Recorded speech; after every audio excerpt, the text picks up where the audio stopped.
Just imagine, थोड्या वेळासाठी कल्पना करा की आता तुमच्या जीवनात कुठलीही बाधा नाही, संकट नाही, संघर्ष नाही, चॅलेंजेस नाही, काहीही नाही. अगदी निवांत. बऱ्याच व्यक्तींना हा प्रश्न विचारला तर ते काय म्हणतात, कसं चाललंय, कसे आहात? निवांत. हा शब्द ऐकलाय तुम्ही, निवांत? राईट. आणि अशा वेळेस मी त्यांना म्हणतो, अरे निवांत म्हणायचं नाही. जरी तुम्ही ऑफिसमध्ये असाल अजून निवांत नाही. निवांतचा अर्थ काय होतो? झाडाखाली कुठेतरी पडलेला आहे. राईट. आनंदी आहोत. बऱ्याच व्यक्तींना असं विचारलं, निवांत आता काहीही करण्यासारखं नाही, ना चॅलेंजेस आहे, आणि तुम्ही कुठेतरी बीचवर किंवा हॉलिडे रिसॉर्ट किंवा हॉलिडे सेलिब्रेट करण्यासाठी किंवा वीकेंडला गेलेला आहात. राईट. आणि असं असताना जीवनात कुठलीही, आपके जीवन में कोई चुनौती नहीं है. जीवनात संघर्ष किंवा ज्याला म्हणतात ना चॅलेंजेस, चॅलेंजेस नावाचं काही नाही. असं जीवन जगायला किती व्यक्तींना आवडेल? राईट. बरं ठीक आहे. म्हणजे तुम्ही स्वतःला उत्तर द्या ह्या प्रश्नाचं, की असं जीवन जगायला किती व्यक्तींना आवडेल की ज्यामध्ये चॅलेंजेस काही नाही, संघर्ष काही नाही, चुनौती कुछ नहीं है. असं जीवन जर बीचवर एखाद्या पाठवलं, सेलिब्रेशन करायला काही पाठवलं, सेलिब्रेशन इन द सेन्स तिथं सुद्धा काही करायचं नाही, तिथं सुद्धा आराम करायचा आहे. जसं सी शोरला किंवा बीचेसवर ज्या चेअर्स असतात ना, लॉंग चेअर्स, त्या चेअर्सवर फक्त आराम करायचा आहे. असं जीवन किती दिवस जगू शकाल माहितीये? काही आठवडे फक्त. जास्त दिवस असं नाही जगू शकत.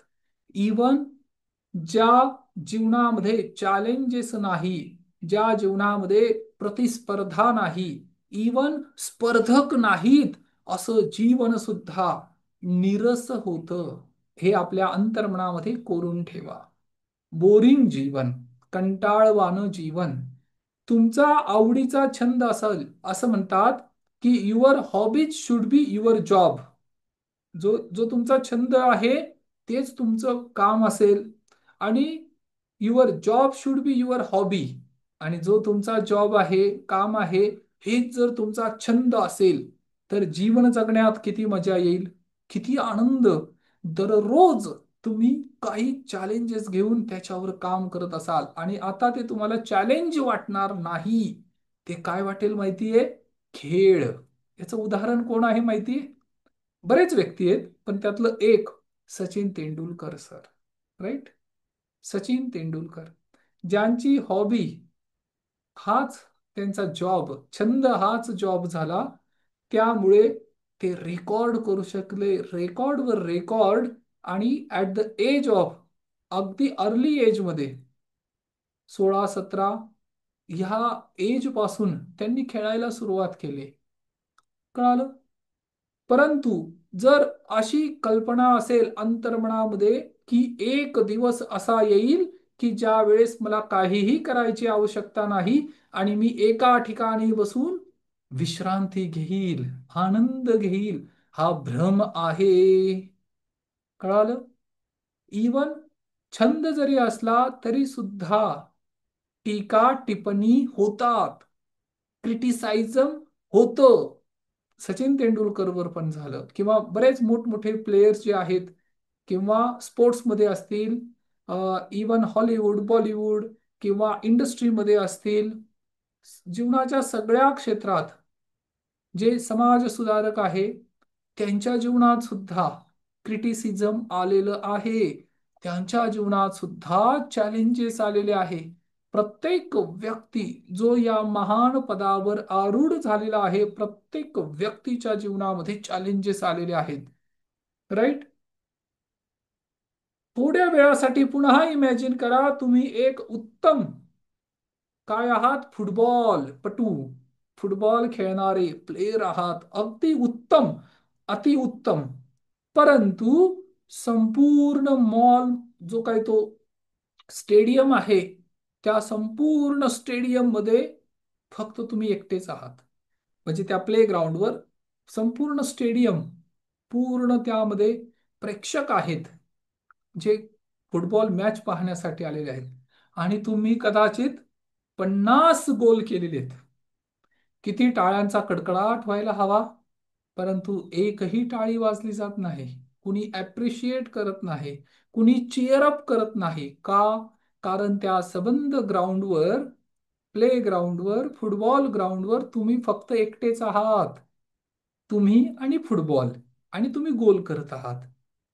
हे तुम्हाला सुद्धा माहिती आहे की याच्यात काय मोठेपणा आहे. याच्यात काही मोठेपणा नाही. मोठेपणा इन द सेन्स की याच्यात काही अचीव, भव्य दिव्य अचीव करण्यासारखं काही नाही. कारण प्रतिस्पर्धी नाही. तुमच्या समोर तुम्हाला चॅलेंज करणारा कोणी नाही. राईट? आणि म्हणून बऱ्याच वेळा हे मोठमोठ्या कंपन्या ज्या आहेत, आणि काही गोष्टी अशा आहेत की ज्या आपल्याला असं वाटतं की ते प्रतिस्पर्धक आहेत, परंतु नाही. ते एकमेकांना कॉम्पिटिटर आहेत, कॉम्पिटिटिव्ह आहेत, कॉम्पिटेबल आहेत. याचा अर्थ एकमेकांना पूरक आहेत. पूरक. आपल्यासाठी ते प्रतिस्पर्धी ते नाही, हे प्रतिस्पर्धी नाही, पण ते एकमेकांचा बिझनेस ग्रोथ करण्यासाठी सपोर्ट करतात. समजा दोन कंपन्या आहेत, अतिउच्च ब्रँड आहेत दोघही, परंतु एका ठिकाणी, म्हणजे समजा महाराष्ट्रात त्या ए कंपनीची एक फॅक्टरी आहे किंवा गोडाऊन आहे किंवा फॅसिलिटी अवेलेबल आहे, परंतु बी कंपनी जी आहे तिची फॅसिलिटी नाहीये. मग ते काय करतील माहिती? ते इन्व्हेस्टमेंट नाही करणार. ते यांच्याबरोबर करार करणार, एग्रीमेंट करणार की आम्ही तुमची फॅसिलिटी वापरत आहोत, याच्यासाठी आम्ही तुम्हाला एवढे एवढे बेनिफिट देणार आहोत. म्हणजे बी कंपनीचा बिझनेस जेवढा ग्रो होईल, तो ए कंपनीचा पण प्रॉफिट होईल. ए कंपनीला त्यातून जे काही रेव्हेन्यू जनरेट होणार आहे, धनसंपत्ती मिळणार आहे, मग ते बी कंपनीला सपोर्ट करतील. आणि बी कंपनी जर समजा कर्नाटकमध्ये आहे किंवा साऊथमध्ये आहे, तामिळनाडूमध्ये आहे, आणि ए कंपनीची फॅसिलिटी तिथं नाहीये, मग ते तिथं जाऊन ॲग्रीमेंट करणार. काय करणार? की आम्ही तुमची फॅसिलिटी युटिलाइज करू आणि त्यासाठी जे काही तुमचे चार्जेस आहे, हे चार्जेस आम्ही तुम्हाला पे करू. राईट? हे तुमचे चार्जेस आम्ही तुम्हाला पे करू. म्हणजे याचा फायदा काय झाला? बी कंपनीला महाराष्ट्रात इन्व्हेस्टमेंट करायची आवश्यकता नाही. ए कंपनीला तामिळनाडूमध्ये किंवा साऊथमध्ये दुसऱ्या पार्टमध्ये त्यांना इन्व्हेस्टमेंट करायची आवश्यकता नाही. हे कॉम्पिटेबल आहेत, पूरक आहेत. कळालं? असं जर तुमच्या जीवनात नाहीये, समजा उदाहरणार्थ आपण काय करतो माहितीये? समस्यांपासून दूर पळतो. या जगामध्ये दोन प्रकारचे व्यक्ती आहेत. एक, आता जस्ट अ मिनिट, हा, या जगामध्ये दोन प्रकारचे व्यक्ती आहेत. उदाहरणार्थ हे दिसतंय तुम्हाला? इथे आहे हा एक व्यक्ती, आणि इथे आहे, इथे आहे सुख. राईट? आणि इथे आहे दुःख. किंवा अजून काहीतरी करूया. इथे दुःख आहे ह्या साईडला, आणि इथे सुख आहे. बरोबर? हा व्यक्ती, दोन प्रकारचे व्यक्ती आहेत. बरं, इथंच एक काढूया. हा ए आणि हा बी. राईट? हा ए व्यक्ती जो आहे तो सुखाकडे पळणारा आहे. सुखाकडे पळतोय, सुखाकडे जाणारा. त्याला त्याच्या जीवनात ब्लिस हवंय, आनंद हवा, हॅपीनेस हवा. आणि हा जो बी व्यक्ती आहे, हा दुःखापासून दूर पळणारा आहे. कळालं? थोडासा विचार करा याच्यावर. हे वाक्य तुम्हाला समान वाटत असेल, परंतु हे समान नाही. लक्षात आलं? दोन प्रकारचे व्यक्ती, ए आणि बी. पहिला व्यक्ती जो आहे तो सुखाकडे पळणारा आहे, दुसरा व्यक्ती जो आहे तो दुःखापासून दूर पळणारा आहे. या दोघांमध्ये काय डिफरन्स आहे? थोडासा विचार केला तर तुमच्या लक्षात येईल. जो सुखाकडे पळणारा आहे, त्याच्या जीवनामध्ये त्याचं मोटिवेशन, त्याचं इन्स्पिरेशन किंवा त्याच्या अंतस्थ प्रेरणा त्याच्या हृदयातून येत आहेत. तो सेल्फ मोटिवेटेड आहे. त्याने जीवन निवडलेलं आहे. Right. He has made he choice. त्याने आपल्याला कुठं जायचं हे निवडलेलं आहे. राईट. आणि जो दुसरा व्यक्ती आहे, म्हणजे उदाहरणार्थ, जे व्यक्ती पहाटे उठून हा प्रोग्राम अटेंड करत आहेत फॉर एक्झाम्पल, किंवा आपल्या जीवनामध्ये परिवर्तन, तुम्हाला सांगू, एक पुस्तक पुस्तक वाचन केल्यानंतर जेवढं ज्ञान एक्स्ट्रॅक्शन मिळणार आहे, असे 10 पुस्तकं ज्यावेळेस एकत्रित येतात त्यावेळेस एक ट्रेनर, एक कोच, एक शिक्षक किंवा प्रशिक्षक निर्माण होतो.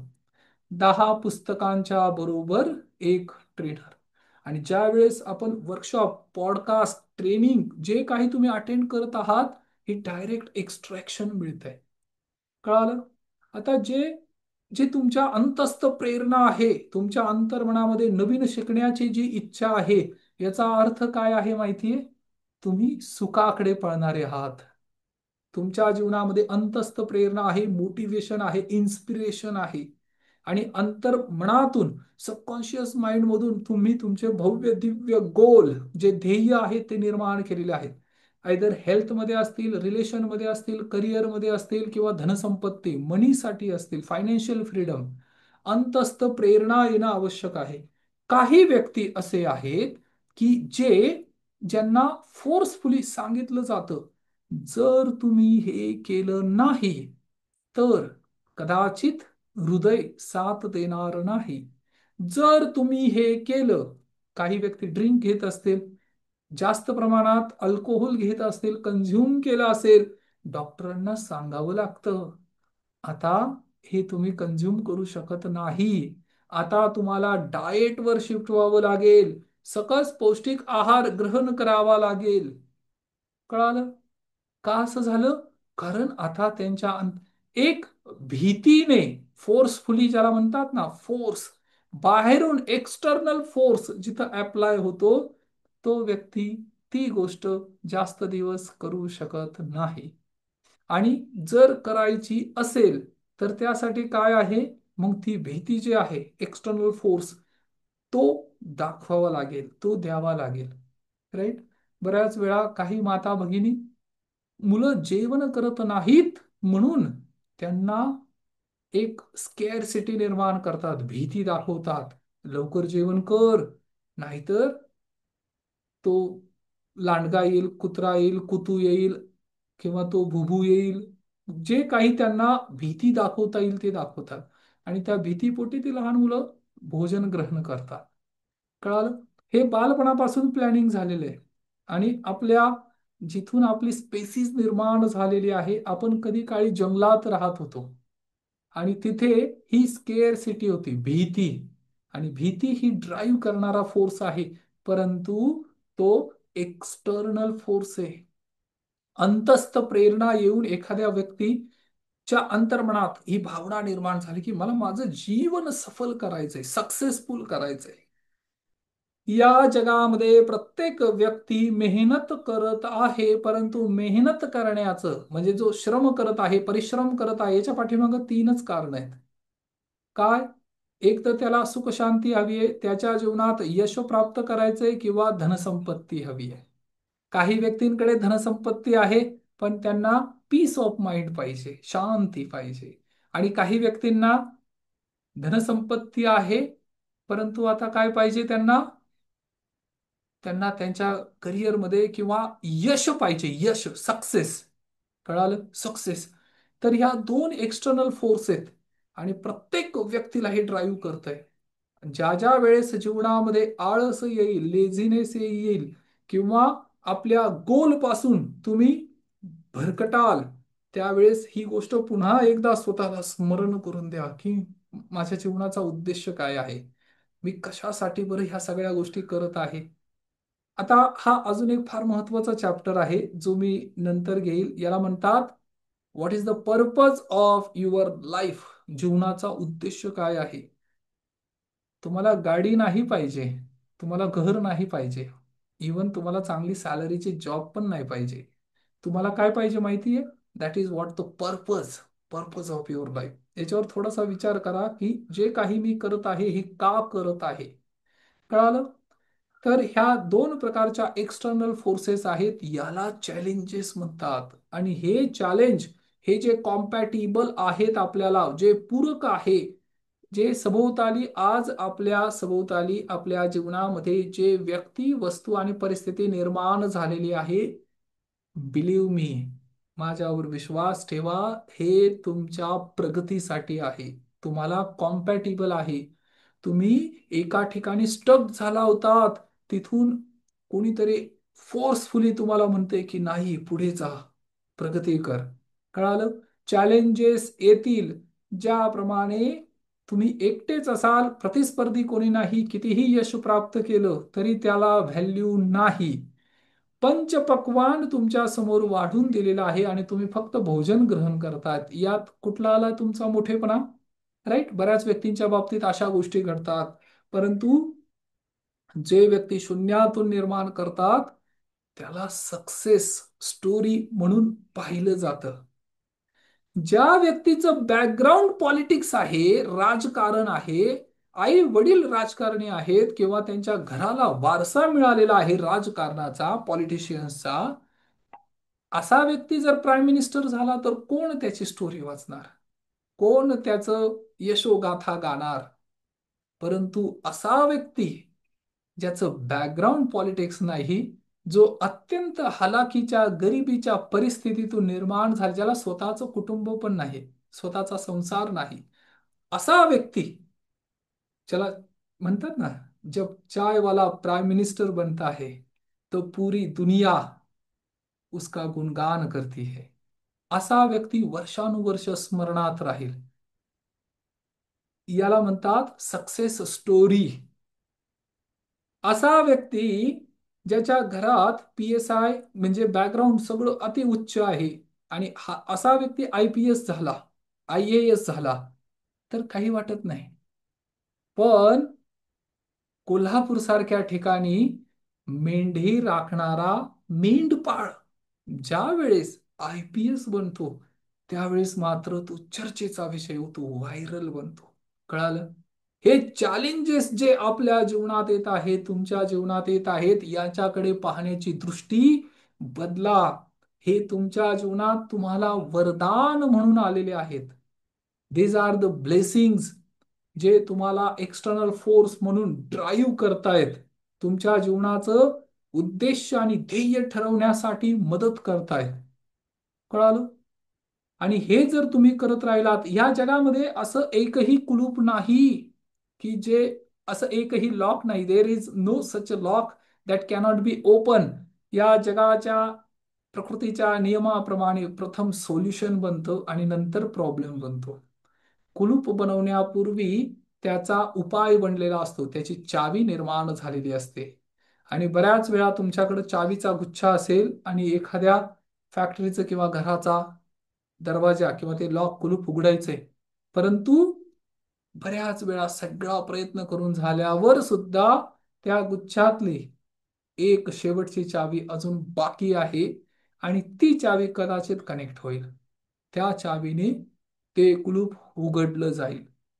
त्यामुळे हे जे स्पीड ब्रेकर येतात ना जीवनात, हे फक्त स्पीड ब्रेकरच आहेत. हे शो स्टॉपर नाहीत. हे शो बंद करू शकत नाहीत. लक्षात येते? येस. आणि याच्यावर थोडस मनन चिंतन करा. पुन्हा पुन्हा ही अंतस्थ प्रेरणा जागृत करा. जो वेळ तुम्ही आता इन्व्हेस्ट करत आहात, याच्यानंतर तुम्ही जे पण काही कराल, या करण्यामध्ये इवन भजन आणि पूजन जरी केलं तर ते करण्यामध्ये सुद्धा आनंद निर्माण व्हायला हवा. म्हणजे अंतस्थ प्रेरणा जागृत व्हायला पाहिजे की हे सुद्धा मी जागृत अवस्थेत करत आहे. बरेचसे व्यक्ती म्हणजे त्यांचं डेली रिच्युअल जे आहे ना, कर्मकांड ज्याला म्हणतात, हे सुद्धा एका अशा अवस्थेत करतात, थकलेल्या, मरगळलेल्या, किंवा फक्त कृती करायची आहे म्हणून कृती करत आहेत. राईट? म्हणजे कृती करायची आहे म्हणून कार्य करत आहेत. परंतु याच्याने काय होईल माहितीये?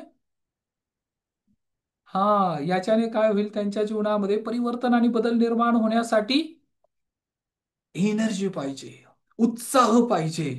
एक पुस्तक आहे खूप छान, रीड अँड ग्रो रिच, वाचा आणि श्रीमंत व्हा. बर्क हेजेस हे व्यक्ती आहेत, लेखक, ऑथर, ज्यांनी त्यांचे स्वतःचे अनुभव शून्यातून निर्माण केलेलं त्यांचं विश्व आज लाखो करोडो रुपयांचे ते म्हणजे अर्जित कारण त्यांचे असेट आहे, निर्माण केलेली त्यांनी.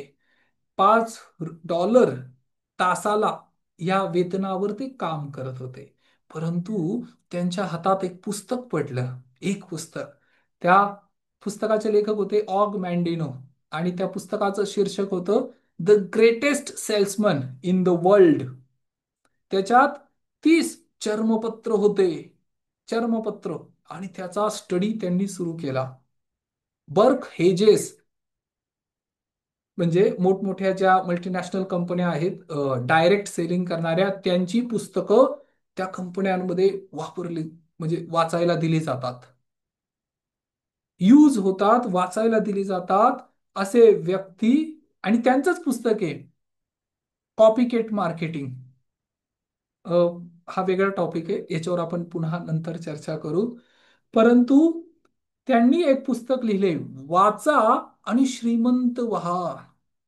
मोबाईल पहा आणि श्रीमंत व्हा असं नाही, टीव्ही पहा आणि श्रीमंत व्हा असं नाही, किंवा रेडिओ ऐका आणि श्रीमंत व्हा असं नाही. वाचा आणि श्रीमंत व्हा. हे पुस्तक का वाचायचं माहितीये? कारण ते पुस्तक वाचल्यानंतर हातामध्ये जे पण पुस्तक येईल ना दुसरं, त्या प्रत्येक पुस्तकाला अर्थ प्राप्त होईल. आता इथे माझ्याकडे बरीच पुस्तकं आहेत दाखवण्यासारखी. अजून एक छान पुस्तक आहे, एक माझ्याकडे भरपूर पुस्तक आहे, पुस्तकच पुस्तक आहे. हे एक पुस्तक आहे समृद्धीच्या वाटेवर. हे जे शीर्षक तुम्हाला दिसतंय आणि हे मुखपृष्ठ दिसतंय तुम्हाला, म्हणजे फर्स्ट पेज, यामध्ये स्पष्ट दिसतंय काय, की तुम्ही स्वतःचे शिल्पकार आहात. तुम्हाला घडवण्यासाठी दुसरा व्यक्ती कोणी येणार नाही. तुमची अंतस्थ प्रेरणा जागृत करावी लागेल. तुम्हाला स्वतः निर्माण व्हावं लागेल. कळालं? स्वतः तयार व्हावं लागेल की मला माझ्या जीवनामध्ये परिवर्तन, बदल करायचा आहे. जर निरस, कंटाळवाणं, बोरिंग जीवन झालं असेल आणि त्याच त्याच दुःखांना आणि संकटांना आता त्रासलेला असाल, तर उठा आणि संकल्प करा काय, की माझं जीवन परिवर्तन करण्याचं सामर्थ्य माझ्यामध्ये आहे. हा एक विचार फक्त निर्माण करा. हा विचार ज्या वेळेस निर्माण होईल त्यावेळेस हे समस्त ब्रह्मांड, ही सृष्टी, हे युनिवर्स, परमेश्वर, ही ऊर्जा शक्ती तुमच्या जीवनामध्ये सक्रिय होईल. तुमच्या अंतस्थ प्रेरणा जागृत होतील. ते पुस्तक का वाचायचं? वाचा आणि श्रीमंत व्हा.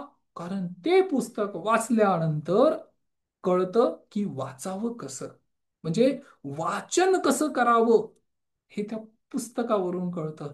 आणि त्यानंतर जे पण पुस्तक तुमच्या हातात येईल तुम्हाला त्याची व्हॅल्यू कळेल. कळालं? या दोन प्रेरणा आपल्या जीवनामध्ये कार्य करतात, कार्य करत आहेत. आणि म्हणून प्रतिस्पर्धी फार महत्वाचे आहेत. त्यामुळे तुमच्या सर्व प्रतिस्पर्ध्यांना अंतःकरणापासून काय म्हणायचं, माझ्या जीवनामध्ये तुम्ही आहात त्यासाठी मी तुमचा अंतःकरणापासून आभारी आहे. तुमचं भलं होवो. कारण एक थोर संत हे म्हणून गेलेले आहेत, निंदकाचे घर असावे शेजारी. का बरं? कारण जेणेकरून तुम्हाला अजून प्रेरणा मिळेल. कळलं? एक फार मोठे सुपरस्टार, ज्याला म्हणता येईल हॉलिवूडचे सुपरस्टार, सेल्वेस्टर स्टेलॉन, राईट, यांच्या सुरुवातीच्या दिवसामध्ये त्यांना इतके संघर्ष, अतोनात संघर्ष. ज्यांना माहिती नाही सेल्वेस्टर स्टेलोन, त्यांचं म्हणजे त्यांचा एक मूवी होता रॉकी. रॉकी मूवीचे जे हिरो आहेत ना ते, त्याच्यानंतर त्यांनी बऱ्याच मूवी बनवल्या, कमांडो वगैरे वगैरे सगळ्या, म्हणजे नंतर सिरीजच चालू झाली. परंतु इनिशियल फेज मध्ये, सुरुवातीच्या दिवसांमध्ये त्यांच्या जीवनात इतका संघर्ष होता, अतोनात. 3 दिवस बेघर होते ते, न्यूयॉर्क मध्ये, USA मध्ये, अमेरिकेमध्ये अशी व्यवस्था आहे की काही व्यक्तींना घर वगैरे नाही मिळत किंवा बेघर पण होतात. काही स्लॅक पिरियड असतो, मंदी असते अशा वेळेस. आणि त्यांच्याकडे त्यांचं लाईफस्टाईल वीकेंड सेलिब्रेशन खूप जास्त आहे. त्यामुळे सेविंग वगैरे प्रकार असा काही कन्सेप्ट नाही. तिथे काय आहे, डे टू डे एन्जॉय असो. परंतु त्यांच्या सुरुवातीच्या काळात त्यांना इतका संघर्ष होता की ते 3 दिवस त्यांना राहण्यासाठी घर नव्हतं. आणि अजून म्हणजे न्यूयॉर्क बस स्टँडवर त्यांनी 3 दिवस घालवले त्यांचे. काही जॉब नाही किंवा काही काम नाही किंवा अशा परिस्थितीमध्ये. आणि सगळ्यात वाईट वेळ कधी आली, म्हणजे ज्याला म्हणतो ना आपण की खूपच भयंकर, कधी, ज्या वेळेस त्यांना त्यांचा पेट डॉग जो आहे हा फक्त $25, $25 विकावा लागला. डॉग, हा. कारण त्याला स्वतः खाण्यासाठी पैसे नाहीत तर त्याला कुठं खाऊ घालणार. आणि म्हणून त्याला सर्व्हाइव्ह करण्यासाठी त्यांना विकावा लागला. आणि हे विकल्यानंतर सहज कुठेतरी छोटा मोठा जॉब करत काम करत त्यांना एक बॉक्सिंग कॉम्पिटिशन दिसले. त्या बॉक्सिंग कॉम्पिटिशन मध्ये कोण होतं माहितीये? मोहम्मद अली आणि अ, त्या व्यक्तीचं नाव आहे Chuck one player. Check one player, या दोघांची कॉम्पिटिशन होती, मॅच होती. आणि ती मॅच पाहिल्यानंतर, ओरिजिनल लाईव्ह किंवा म्हणजे जी चाललेली आहे अशी मॅच, बॉक्सिंग कॉम्पिटिशन स्पर्धा पाहिल्यानंतर त्यांच्या अंतर्मनामध्ये एक पटकथा निर्माण झाली, स्टोरी, मूवीची स्टोरी निर्माण झाली. आणि ती पटकथा त्यांनी लिहिली सलग 20 आवर्स, 20 तास एका जागी बसून त्यांनी ती कथा लिहिली. त्याचं एक स्ट्रक्चर तयार केलं किंवा एक थीम तयार केली आणि ती कथा लिहिली. ती कथा घेऊन ते स्टुडिओमध्ये गेले. स्टुडिओला, स्टुडिओतील व्यक्तींना, आणि तिथे कॉपी होत नाही. तिथे कॉपी करणं हा म्हणजे कॉपी पायरेटेड म्हणतात ना, पायरेटेड कॉपी किंवा कॉपीराईट तिथे चालत नाही. तर ती कथा घेऊन ते स्टुडिओमध्ये गेले. त्यांनी ती कथा पाहिली, वाचली, त्यांना ती थीम आवडली. त्यांनी त्यांना ऑफर केली, किती माहितीये? $1,35,000, $1,35,000, 35,000, $1,35,000 ऑफर केली. त्यांना खूप आनंद झाला. पण त्यांनी एक कंडिशन ठेवली, एक अट ठेवली. काय अट ठेवली? की ह्या मूवी मध्ये जो लीड रोल प्ले करणार आहे, हिरो, ऍक्टर, तो मी असणार आहे. मला जर तुम्ही लीड रोल करायला दिला तर मला ही तुमची ऑफर ऍक्सेप्ट आहे. आणि त्या स्टुडिओला हे हिरो नको होते. त्यांना रिअल लाईफ मधील किंवा रिअल त्यावेळेचे जे हिरो होते, रिअल लाईफ नाही म्हणतायत परंतु ऍक्टरच, परंतु त्यावेळेस जे ऑलरेडी इंडस्ट्रीमध्ये आहेत, हॉलिवूडमध्ये आहेत, असे त्यांना ऍक्टर पाहिजे होता. परंतु त्यांनी ते रिजेक्ट केलं. ते म्हणले नको, we don't accept, we reject your thought किंवा प्रपोजल. काही दिवसांनी पुन्हा त्याच स्टुडिओने त्यांना ऑफर केले की ठीक आहे, $1,35,000 नको, $2.5 लाख, $2,50,000 आम्ही तुम्हाला देतो, पण ही कथा द्या. त्यांनी पुन्हा तीच अट ठेवली, नाही, $3,50,000, पण ही कथा आम्हाला द्या. ते म्हणाले नाही, लीड रोल मीच करणार. संघर्ष होता जीवनामध्ये, चॅलेंजेस होते, परंतु ते अटळ राहिले. त्यानंतर स्टुडिओनी ऍक्सेप्ट केलं. पटकथा कितीला विकत घेतली माहितीये? लीड रोल यांनी केला. पटकथा कितीला घेतली? $35,000, $35,000 ती कथा परचेस केली आणि यांना लीड रोल दिला. मूवी पूर्ण झाली, प्रदर्शित झाली, आणि त्याच्यानंतर रेस्ट इज हिस्ट्री. त्या मूवीने इतिहास रचला. ऑस्कर अवॉर्ड मिळाला, बेस्ट, सगळे अवॉर्ड, म्हणजे ऍक्टर पासून, पटकथेपासून, दिग्दर्शन पासून, म्हणजे डायरेक्शन वगैरे वगैरे सगळे बरेच अवॉर्ड त्या मूवीने हस्तगत केले. फार मोठं नाव झालं. Sylvester Stallone. त्या पैशातून सगळ्यात पहिली गोष्ट त्यांनी काय केली माहितीये? जो कुत्रा, जो डॉग, त्यांचा पेट $25 विकला होता ना, त्याला त्यांनी परत विकत घेतला. किती रुपयाला माहितीये? $15,000.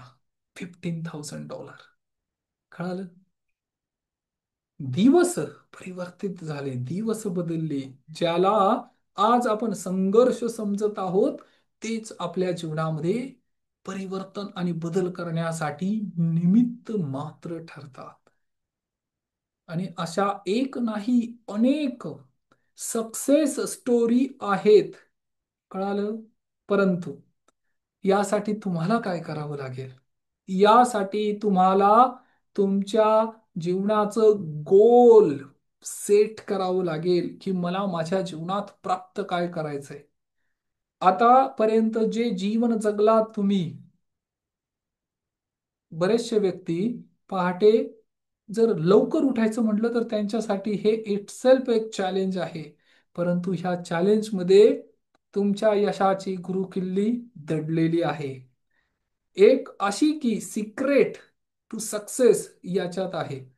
तुम्ही पहाटे उठल्यानंतर फक्त उठायला सुरुवात तर करा. आणि मी तुम्हाला शुअरिटी देतो, तुम्ही तेजस्वी व्हाल. आरोग्य तुमचं साथ देईल, आरोग्य सुधारायला लागेल. तुमच्या जीवनात एक प्रकारची चमक येईल, ब्राईटनेस येईल. जीवन जगण्यासाठी उत्साह अंतर्मनातून निर्माण होईल. बाहेरच्या सोर्सेसवर तुम्हाला अवलंबून राहायची आवश्यकता नाही. आणि याबरोबर भाग्य सुद्धा उदय व्हायला सुरुवात होईल. बरेचशा समस्या ज्यांचं उत्तर दिवसा सापडत नाही ना, तर हा एक गोल्डन पिरियड आहे. गोल्डन आवर म्हणतात याला. ही पहाटेची वेळ, या वेळेमध्ये याचं उत्तर आहे. आणि काही व्यक्तींना जर अजून स्टेप फॉरवर्ड करायचं असेल तर ब्रह्ममुहूर्ताचं स्वागत करा. 4 वाजता उठण्याची सवय लावा स्वतःला. उठल्यानंतर स्वतःचे रिच्युअल ठरवा, की मला माझ्या जीवनात हे रिच्युअल, रिच्युअल म्हणजे काय? ऍक्शन. गोल व्यक्ती ठरवतात की मला फिजिकल फिटनेस हवा आहे, परंतु हे अफर्मेशन झालं, हे गोल सेट केलं, परंतु ते गोल अपूर्ण आहे जोपर्यंत तुम्ही त्याच्यामध्ये प्राण ओतत नाही. म्हणजे काय? ऍक्शन टाकत नाहीत. मग जर फिजिकल फिटनेस पाहिजे तर उद्देश काय हवा? एक्सरसाइज करणार, कार्डियक एक्सरसाइज करणार, जॉगिंग करणार, राईट? असे वेगवेगळ्या प्रकारचे एक्सरसाइज आणि व्यायाम तुम्हाला करणं अत्यंत आवश्यक आहे. कळालं? हे रिच्युअल जे तुम्ही सेट केले, कदाचित तुम्हाला साधना करायची आहे, तपस्या करायचं आहे, विपश्यना करायची आहे, कदाचित श्वासांवर लक्ष द्यायचं, कदाचित शून्य मेडिटेशन करायचं आहे, परंतु दिवसा वेळ मिळत नाही आणि कितीतरी गोल तुम्ही याच्यासाठी सोडून दिलेत की माझ्याकडे वेळ नाही. वेळ नाही, वेळ नाही. अरे वेळ काय तुम्ही तुमच्या खिशातून काढून देताय? ज्या दिवशी वेळेकडे तुमच्यासाठी वेळ नसेल ना, हे गुरु महाराजांचं वाक्य आहे, जिस दिन समय के पास आपके लिए समय नहीं होगा, उस दिन बहुत पछतावा होगा. त्या दिवशी खरं खूप रडू येईल. परंतु आत्ता तुमच्याकडे वेळ आहे. या वेळेचं युटिलायझेशन करा, या वेळेचा सदुपयोग करा. वेळ सर्वांना मिळत नाही आणि परत परत मिळत नाही. ऑपॉर्च्युनिटी, संधी, चान्स परत परत नाही मिळत. आत्ता जर मिळाले, आत्ता जर तुम्ही ही ऑपॉर्च्युनिटी ग्रॅब नाही केली, ज्याला तुम्ही समस्या म्हणत आहात, या असुविधा आहेत, ह्या समस्या नाहीयेत. जर काही व्यक्तींच्या जीवनामध्ये काही असुविधा आहेत, काही व्यक्तींना फक्त लाईट गेली, इलेक्ट्रिसिटी गेली तरी त्यांना ती फार मोठी समस्या वाटते. अरे ती समस्या नाहीये, ती असुविधा आहे. कळालं? याच्याशिवाय पण तुम्ही जगू शकता. परंतु खरी समस्या ज्या दिवशी येईल ना, हा, म्हणजे प्राणांवर ज्या वेळेस गोष्ट येईल ना, त्याला म्हणतात समस्या. म्हणजे आता करो या मरो ही सिच्युएशन आली, काहीतरी केल्याशिवाय प्राण राहणार नाही, अशी जर वेळ आली तर त्याला म्हणतात समस्या.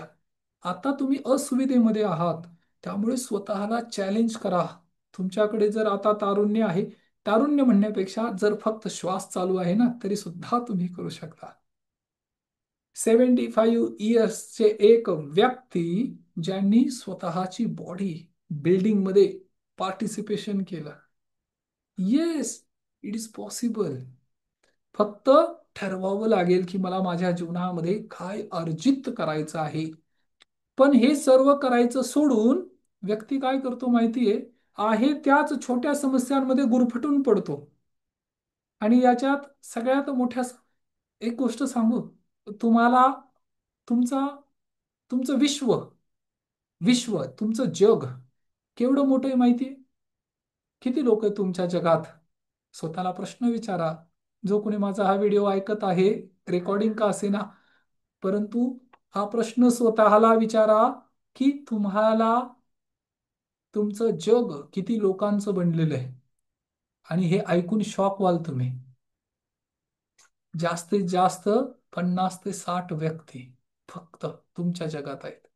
जास्तीत जास्त 100 किंवा 100 सुद्धा खूप झाले आत्ताच्या काळात. 150 खूप झाले. एवढेच व्यक्ती आहेत. असं समजू नका लग्नाला येणारे प्रत्येक व्यक्ती 400-500 हजार लोक येत असतील तर ते तुमचं जग आहे, त्याच्याशी तुमचा काही संबंध नाही. मोजून बोटावर मोजण्या इतक्या व्यक्तींचं हे जग आहे.